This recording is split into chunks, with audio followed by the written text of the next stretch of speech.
ladies and gentlemen. Welcome to the video. The spooky season is finally upon us, and that means that I am watching a lot of horror movies, or at least more than usual. So because of that, I was kind of reevaluating some of the sequels in the Halloween franchise, and I thought it would be a good time to kind of examine some of that, go through the movies, try and see how much I actually remember about them, and give you my opinion on the Halloween franchise as a whole. I don't want to talk too much about the first film because it is absolutely one of my favorite horror movies of all time.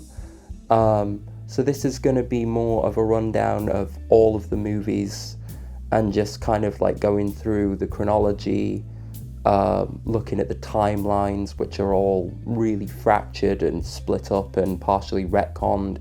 It is absolutely a mess, but when you get to as many movies as this franchise has, and you've gone for as long as it has, it kind of makes sense. It's absolutely just like money grabbing, IP mining bullshit, but still. That being said, a lot of the sequels are actually quite good. None of them are as good as the first film, but it has its moments. There are some real high points, and a lot of these movies I've watched many times. There are some that I've absolutely not watched many times, but I've seen all of them, I think, at least twice. So yeah, let's see how well I recall the details of these films, and thanks for watching. Also, I didn't say this, but I'll insert this towards the beginning. Major spoilers for all of the movies, so if you are new to these films and don't want to have them ruined for you, check out the movies before watching this video, especially part 1, especially the original Halloween. It is a masterpiece. Do not let me ruin it for you. Also, like and subscribe and hit the bell and comment and engage with me as much as possible because of the YouTube algorithm and stuff. Thank you. Okay. So, Halloween 1, the OG, the masterpiece, John Carpenter's Halloween from 1978.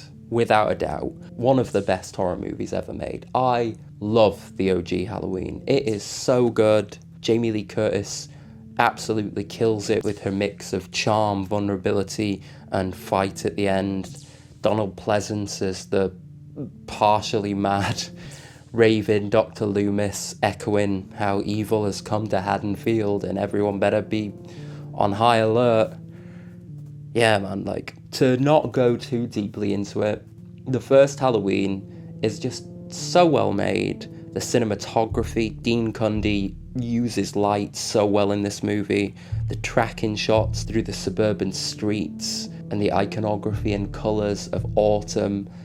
It's so good. Absolutely, if you have not seen the original Halloween, go and watch it, or watch it this Halloween if this video doesn't come out on the day or before or after. I'm not sure. My content getting schedule thing is all over the place. But I digress. Watch Halloween. It's a masterpiece. It's beautiful, it's scary, it's ominous, and how Carpenter treats the characters, the violence, the pacing. It's just an absolute masterclass in how to make a super effective horror film.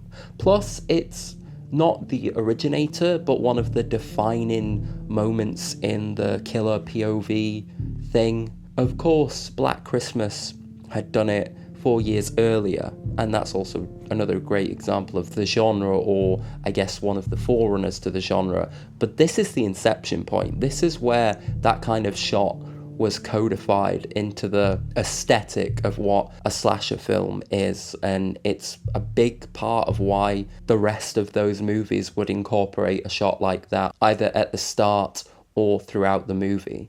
So yeah, Halloween 1, amazing, perfect, one of the best horror movies ever made. Halloween 2, it all goes kind of downhill from here, but not so immediately, and Halloween 1 and 2 are the core basis that everything else will float around. As in, the timeline gets really damn confusing.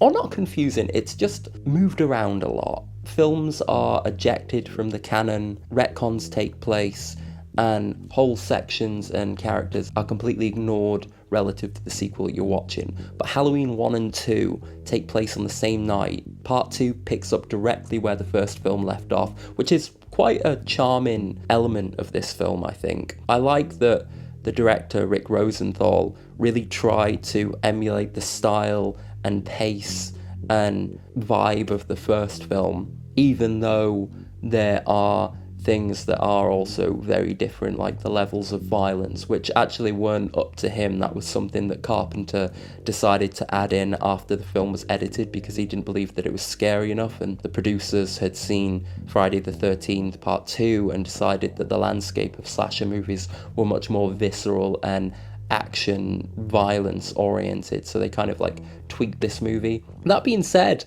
it's a good movie. It's definitely one of the best Halloween sequels. It's still effective, it's still shot really well.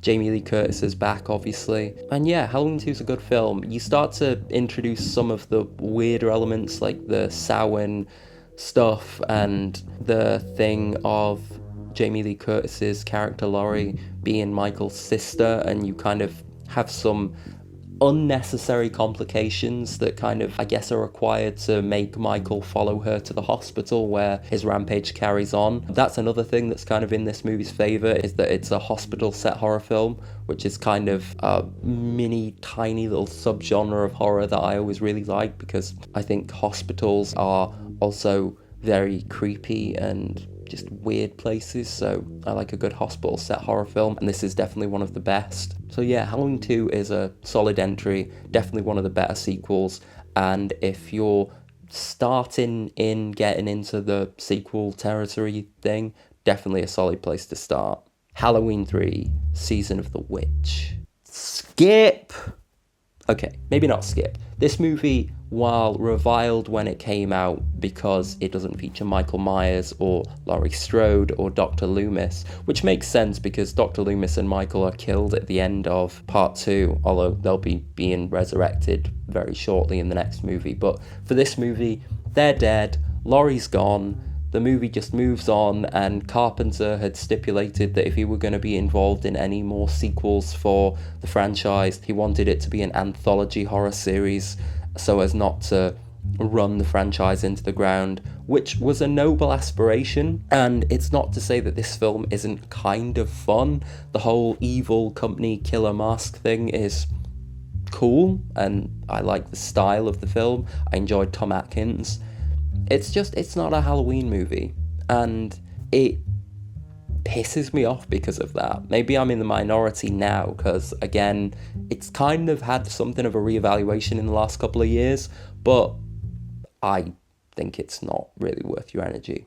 I didn't particularly enjoy it. Halloween 4, The Return of Michael Myers. So this is where the whole continuity timeline thing gets a bit weird. This is the first bracket of add-ons to the first two films. This film picks up 10 years after Halloween 2. Laurie is gone, she has apparently died in a car crash, and our new protagonist is a little girl called Jamie Lloyd, played excellently by a very young Danielle Harris. Dr. Loomis is back, Donald Pleasence returns, and of course, this is the return of Michael Myers. Michael Myers is back. The producers of the franchise knew that people didn't like any of the Season of the Witch crap, and decided, okay, bare bones, back to what makes the franchise the franchise.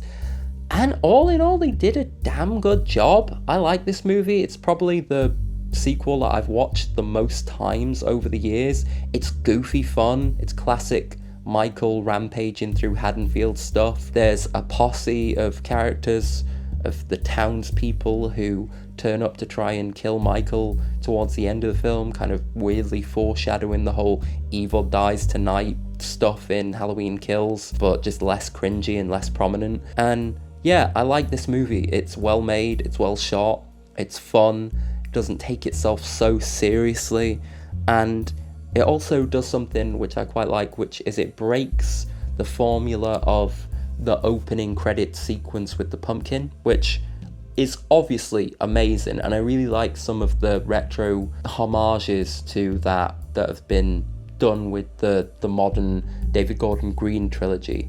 But it's nice to see something different, and this movie has these gorgeous opening shots of the countryside with Halloween decorations and farm tools, and the sunset aesthetic. It pulls together nicely. It's creepy, it's effective, and it's very autumnal and Halloween-esque, if that makes any sense. It makes me want to curl up on the couch and enjoy being in the slightly colder part of the year. So yeah, Halloween 4, good movie, Kino choice. I really like Halloween 4. Halloween 5, The Revenge of Michael Myers. God, this movie kind of sucks. Not to a massive, egregious extent like the next film we're going to talk about, or some of the other ones that are coming, because it gets rough, man. It gets bloody rough. But yeah, it's just kind of boring. It's got a nice opening sequence with this Halloween carving montage thing. I like some of the parts in the middle with some of the extra characters who are just going to be kind of fodder for Michael to tear through later in the movie. It's shot kind of blandly. Michael's mask is kind of weird, and his hair is kind of in this weird mullet looking thing. Yeah, it completely throws away some of the potential of the ending of the previous film, where young Jamie is inferred to maybe have the same curse, mental illness as Michael, and is potentially going to be the new killer of the franchise. They just throw all of that away, which is something I should have mentioned about the last movie. Is the ending's quite cool, with the implication that Jamie is going to become the new Michael. They just throw that away instantly with this movie, which is kind of fair. I get that they knew that they needed Michael because of the whole season of the witch debacle, but this film is just so superfluous. It has the beginnings of the whole Cult of Thorn thing, which we'll get to in the next movie, and overall one of the most meh sequels. Very skippable, not really worth the time unless you're really into the franchise and want to have seen them all like I did when I was 17. Halloween 6, The Curse of Michael Myers. So this is the last of this kind of mini trilogy where they all have a subtitle of La La La Michael Myers. And I do like these films, even though I just really badmouthed Revenge of Michael Myers. But this is the infamously bad one. Again, lately it seems like the discourse surrounding it has become a bit warmer. People online have more fond memories of this film, and I kind of get why, because it is kind of pretty to look at. It's very autumnal. A young Paul Rudd is in it for some reason, and he's fun. It's also the last film that Donald Pleasence would reprise his role as Dr. Loomis in. It was also, I think, the last film that he was in, period, before he died. But it's just wacky nonsense. If you're after a so bad it's good entry that does have some decent kills, maybe this is for you. It definitely has a nice kind of 90s aesthetic, which is fun if you're into that like I am. But again, definitely one of the worst entries in the series, and not really worth your time unless you're really wanting something that's kind of goofy fun in a so bad it's good kind of way. Okay, so this is the first of the retcons. The next movie we're going to talk about completely disregards the last three and is a direct sequel to Halloween 2. So in the timeline of things, it's Halloween 1, Halloween 2, and then this next movie. The last three, Jamie, all of the stuff with Dr. Loomis and the Cult of Thorn, thrown out the window, and it's probably for the best. Halloween H2O, made in 1998, another 10 years has passed since the release of The Return of Michael Myers, Halloween 4, and they completely clean the slate, get rid of those last films, have Jamie Lee Curtis come back to reprise her role as Laurie, and in this movie she is a middle-aged professor, teacher at this school, far away from Haddonfield, and Michael is once again on the loose. He's trying to track her down, and this film is very much a new direction for the franchise. Funnily enough, it was actually directed by Steve Miner, who directed the first sequel to Friday the 13th in 1981. Halloween H2O itself is a good film. It's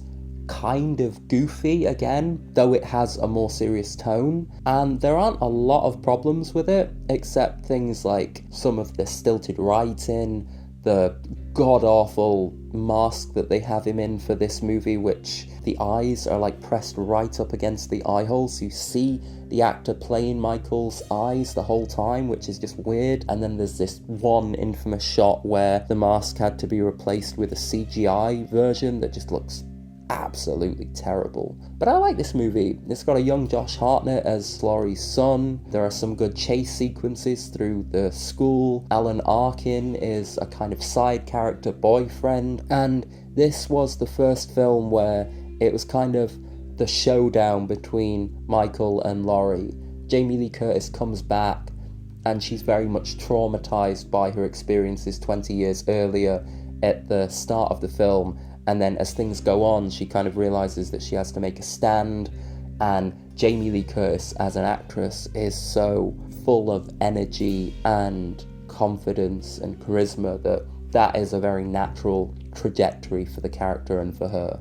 I also really like the very 90s aesthetic that this movie kind of has. It was made around that time where the meta horrors were really in full swing. Scream had come out 2 years earlier. There was the whole thing of self-aware horror movies, and though this isn't one of those films, it definitely looks the part in terms of it has the aesthetic of those kind of films, that late 90s, very yellowed kind of autumnal look, which is very appropriate for Halloween. So I lied when I said that I'd seen all of the Halloween sequels twice. The next one, which is another direct sequel in terms of this is a sequel to H2O, it carries on that story, although very bloody loosely. The next one, Halloween Resurrection, I've only seen once, and that's because it is absolutely the worst film in the entire franchise. I am not over-exaggerating here. This film is trash. But, actually, is it Halloween 2? As in Rob Zombie's Halloween 2? It might be. Maybe I'm being too harsh, because Resurrection is kind of fun. Okay. I retract that. Halloween Resurrection is not the worst in the franchise. We'll get to that. You know what's coming. It's still really bad. Rick Rosenthal, who directed the first sequel in 1981, he returns, and I don't hate him as a filmmaker, but he's no John Carpenter. He's not even Steve Miner. He doesn't have the control and specific vision that is needed to make a really good Halloween film. You could say that Halloween Resurrection isn't really trying to be that good. It kind of fits in that early 2000s niche of just generic trash. It's only a Halloween movie in that Michael is in it. Jamie Lee Curtis does come back for the opening sequence where Laurie is just unceremoniously killed off at the start, even though she cut off Michael's head at the end of the last one. They retcon that by saying that Michael had changed costumes with a paramedic. It's really stupid because the ending of the last film should have been very definitive, and Jamie Lee Curtis had specifically asked that it was definitive. That was one of the prerequisites for her returning, was that Michael would be killed by her and that would be it. But then the producers went back on their word, decided that because that film had done so well, they were going to make another one, and so Halloween Resurrection was born. And she was roped into being in the opening scene of this, gotten rid of very quickly, and suddenly the action moves to the old Myers house, where some guy decided to make an internet reality show. And you can guess how that goes. Blah, blah, blah. Michael turns up, kills almost everyone, has a karate fight with Busta Rhymes, and that's it. That's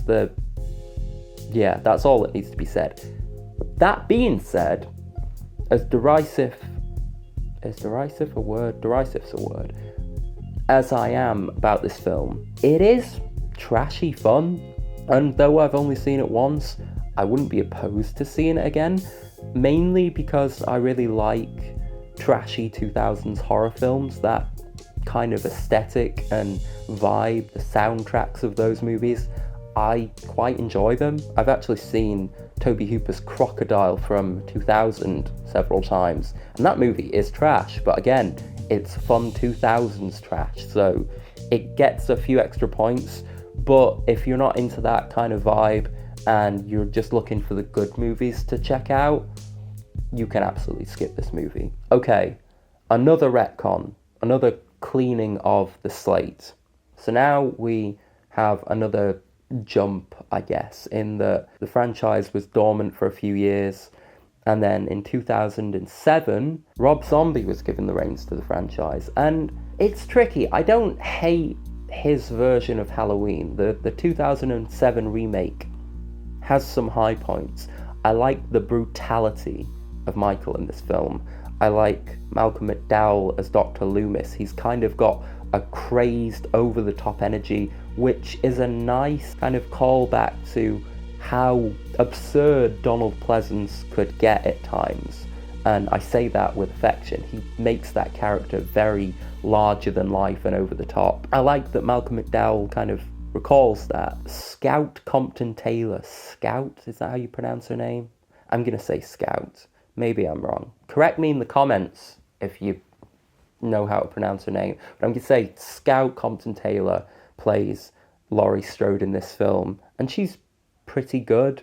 I really liked seeing Danielle Harris again. If you remember, she played Jamie Lloyd, the protagonist of the Cult of Thorn films. She returns as one of Laurie's friends in this film, which is cool. And it's kind of a little bit of a scene stealer, to be fair. But overall, I don't like this movie that much. I used to like it a fair bit more, but the whole trailer trash backstory stuff, I get why Zombie tried to do that, to kind of distance himself from the innate evil Michael Myers kind of thing of the original franchise, or franchisees at this point. But I don't like it, and I don't like how ugly and mean-spirited all of the characters are. It feels like everyone in this movie could have been an extra in The Devil's Rejects or even House of 1000 Corpses. And that's not to say anything bad about those films, because I do like them a lot, especially Devil's Rejects.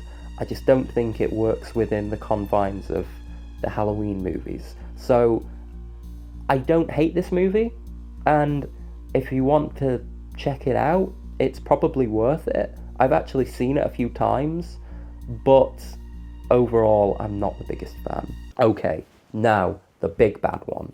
Halloween 2, as in the sequel to the 2007 remake. 2009, Rob Zombie returns and makes the worst film in the franchise.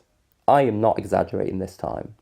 I know I did about Resurrection, but I got ahead of myself. I forgot about this movie. And I forgot about this movie because it sucks so bad. I hate the look of Michael Myers. He's all kind of weathered and his mask's falling apart. I hate how drab and desaturated the film looks.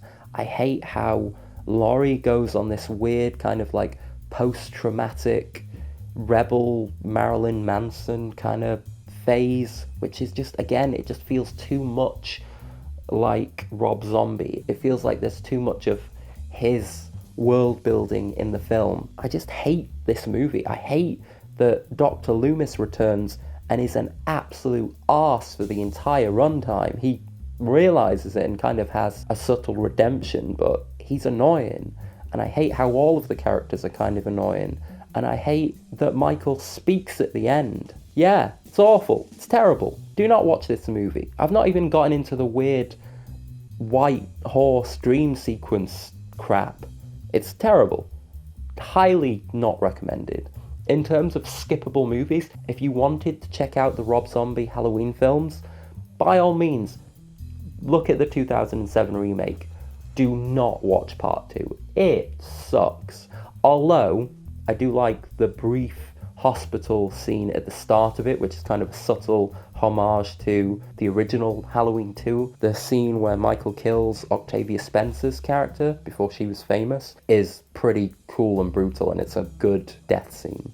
Okay, another jump, another entire retcon thing. Halloween 2 came out in 2019 and was reviled by both critics and the Halloween fan base. So it was kind of left dormant for a while. There were talks about Halloween Returns being something that someone was going to be making at some point, but nothing materialized for a long time until 2018 when David Gordon Green released his Halloween movie, just called Halloween, somewhat confusingly, because this movie again wipes the entire slate clean and is just a direct sequel to the first Halloween. So this jettisons everything, including the original Halloween 2. The filmmakers understood the frustrations that audiences had come to have with the franchise, and the cleaning of the slate again isn't really that bad of an idea because everything had become so convoluted by this point. One of the signs of this I remember noticing when the first trailer dropped was the fact that they mentioned the whole Michael and Laurie being siblings thing in the trailer, and a character explains to someone else how that was just an urban legend. And I remember seeing that and thinking, okay, it's weird that there's yet another fracture in the timeline, but I like that they're kind of moving away from all of that stuff because it is just kind of stupid, really. This film picks up in 2018 with Jamie Lee Curtis returning again, who's kind of now a doomsday prepper kind of character. Michael survived and is kept at Smith's Grove Sanitarium again, where he's been his whole life since everything happened in the original film. And of course, Laurie is unhappy about the fact that he's alive and has been preparing her whole life for his escape, which has greatly ruined all of her relationships with her immediate family members.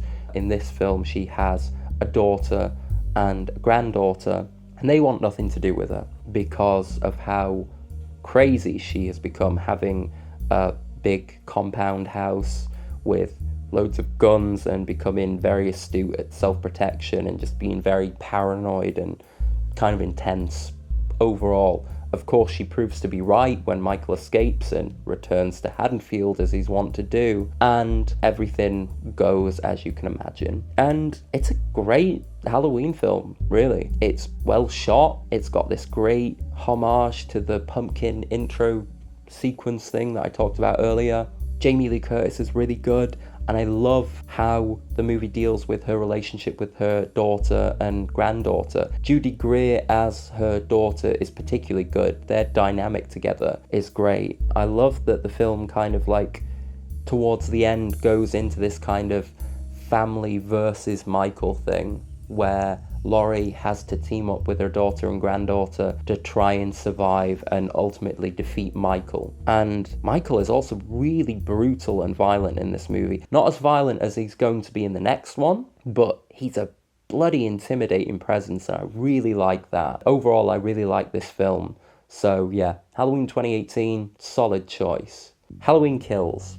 This is a weird one because there's a lot going on with this film. It's really kind of overstuffed and overcomplicated, and the whole Evil Dies Tonight town mass mob thing is just kind of cringy to me. I do like Anthony Michael Hall as Tommy Wallace. He's kind of fun, and I like the crazy gore and practical effects. I like that this movie almost feels like an action film, which is something that I think David Gordon Green had said about this film. I really like the opening sequence, which is a flashback to 1978, which is shot and designed to look like it's from that time period and matches the aesthetic of the first film perfectly. That whole scene's really cool, but it does kind of feel like it's a bit of a filler movie. Despite everything that's happening, and there's so much going on, it does kind of feel like it's something in between. Laurie sits most of this movie out dealing with the injuries she sustained during the last film. She's just in hospital. And though she pops up here and there,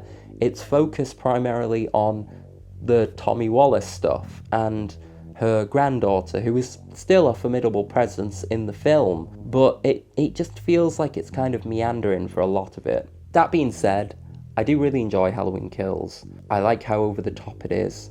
I like a lot of the side characters, as in the people that Michael kind of stumbles across at different points. Charles Cyphers is back. They have that brief nod to Dr. Loomis, even though the person they got to do the impression of him, voice-wise, did a terrible job. Like, I swear I could probably do a better impression of Dr. Loomis. I can't, that's a lie. I wish I could. But despite that, he sounded really weird, and that really took me out of that scene briefly. But yeah, Halloween Kills, solid sequel. I've seen it probably 3 or 4 times since it came out, and definitely one that I'd recommend. Halloween Ends, the last film of the franchise as of this video. Halloween Ends sucks. It's not as egregiously, painfully bad as Rob Zombie's Halloween 2 from 2009, but God, the whole love story Bonnie and Clyde thing, the kind of like muddier looking visuals, the fact that there's so much just superfluous crap that happens before we get to what we're here to see, which is the showdown between Laurie and Michael. It's not fun. It's not fun like the first two movies in this trilogy were. And I really don't like Halloween Ends. Again, I lied about having seen all of the sequels multiple times. I've only seen this movie once, which is when it came out, when I was very excited to see it, and then very disappointed afterwards. But yeah, Halloween Ends is just really dull to me. I don't like it as a film. I don't like that that's how David Gordon Green closed out his trilogy. I think maybe it would have just been better if it had been 2 films instead of 3. The end of this film feels like it could have just been included somehow in Halloween Kills, maybe. There would have been problems there that would have had to been worked out in the writing room. But a lot of Halloween Kills and a lot of this film feels like filler. So maybe they could have got rid of all of that and just had it in the same film, because, again, the thing we're after is the showdown between Laurie and Michael. And though we get that, it's not done particularly well. Though I do like the idea that they're kind of going for right at the end with the complete, absolute destruction of Michael, as in he can never come back. They feed him into what I think is a wood chipper. It's just a very dull movie, and absolutely one that I wouldn't recommend going out of your way to see unless you're, again, just kind of a completionist. There are much more fun sequels to be checking out, even some of the crappier ones. You know what? I would even recommend Halloween Resurrection over Halloween Ends. That's how bad this film is. And that's it. That's all the Halloween movies. And that's all my relatively concise opinions about all of them, entirely from memory, I might add. I didn't look anything up for this video, which some would say is lazy, others would say is hubris. I would say is maybe OCD, I don't know. The point being, I hope you enjoyed the video. I hope that this gets to all of the Halloween fans, both holiday and franchise. Howdy, Aaron from the future. So, I did record a proper outro for this video, but the footage was corrupted and everything got screwed up, so this will have to suffice. Thanks for watching, and yeah, I would love it if you guys went into the comments and talked about your favourite Halloween sequels, what you think of the franchise as a whole, what you think of maybe the David Gordon Green trilogy and such. Also, tell me if you like this longer length of video. I wanted to do something a bit larger scale. Tell me if you enjoyed it or preferred the shorter content. Tell me if maybe you want me to cover another franchise, perhaps Friday the 13th, like I mentioned earlier.